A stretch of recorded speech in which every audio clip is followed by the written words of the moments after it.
ನಮಸ್ಕರಿಸುತ್ತಾ, ಈ ದಲಿತರ ಮೇಲೆ ಯಾಕೆ ದೌರ್ಜನ್ಯಗಳಾಗ್ತವ, ದಲಿತರನ್ನೇ ಯಾಕೆ ಟಾರ್ಗೆಟ್ ಇಟ್ಕೊಂಡಿದ್ದಾರೆ? ಯಾವುದೇ ಆಗಲಿ ಭೂಮಾನಂದನ ಕೊಲೆ ಆಗಿ ಇನ್ನೂ 15 ದಿನಗಳಾಗಿಲ್ಲ, ಅಷ್ಟರೊಳಗೆ ಒಂದು ರೇಪ್ ಆ್ಯಂಡ್ ಮರ್ಡರ್ ಆಯ್ತು. ಆ ಥರ ಯಾಕಾಗ್ತದೆ? ನಮ್ಮನ್ನು ಯಾಕೆ ಟಾರ್ಗೆಟ್ ಮಾಡಿದ್ದಾರೆ? ಈ ಥರ ನಾವು ಬರೀ ಘೋಷಣೆ ಕೂಗೋದು, ಭಾಷಣ ಪತ್ರ ಕೊಡೋದು ಅಲ್ಲ ಅನಿಸ್ತದೆ. ಒಂದ್ಸರಿ ನಾವು ಇಳಿದು ನೋಡೋಣ ರೋಡಿಗೆ ಆದಂಗೆ ಆಗ್ತದೆ. ಯಾಕಂದ್ರೆ ನಮ್ಮ ಮೇಲೆ ಯಾಕೆ ಟಾರ್ಗೆಟ್ ಇಟ್ಟಿದ್ದಾರೆ ಅಂತ. ಈಗ 3 ಅದು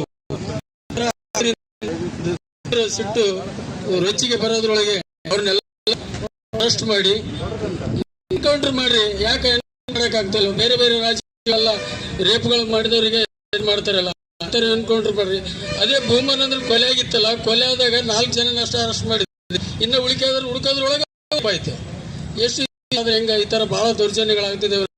ಮತ್ತೆ ಸಚಿವರು ಒಟ್ಟ ದಲಿತರ ಬಗ್ಗೆನೇ ಕಾಳಜಿ ಇಲ್ಲ, ಸ್ವಲ್ಪ ಎಣ್ಣೆತ್ತಿ ನೋಡ್ತಾ ಇಲ್ಲ ನಮ್ಮದು. ಅದು ರಾಯಚೂರು ಜಿಲ್ಲೆಯಲ್ಲಿ ಹೆಚ್ಚು ಆಗ್ತಾ ಇದೆ. ಸಚಿವರು ಈ ಕಡೆ ಗಮನ ಕೊಟ್ಟು ಸ್ವಲ್ಪ ನೋಡ್ಬೇಕಂತೇಳಿ ತಮ್ಮಲ್ಲಿ ಕೇಳ್ಕೊಳ್ತೀನಿ. ಆಯ್ತು, ಇಷ್ಟು ಹೇಳಿ ನನ್ನ ಮಾತನಾಡ್ತೀನಿ.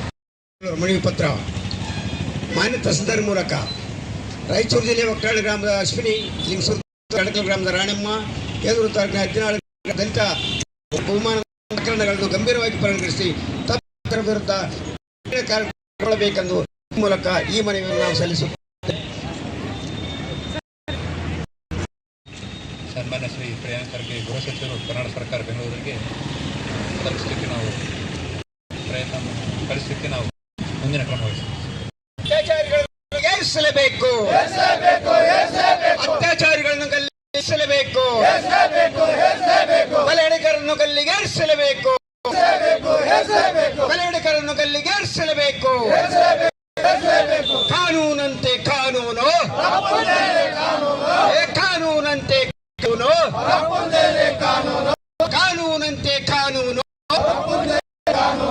ರಕ್ತವನ್ನು ಸುರಿಸುತ್ತೇವೆ, ರಕ್ತವನ್ನು ಸುರಿಸುತ್ತೇವೆ,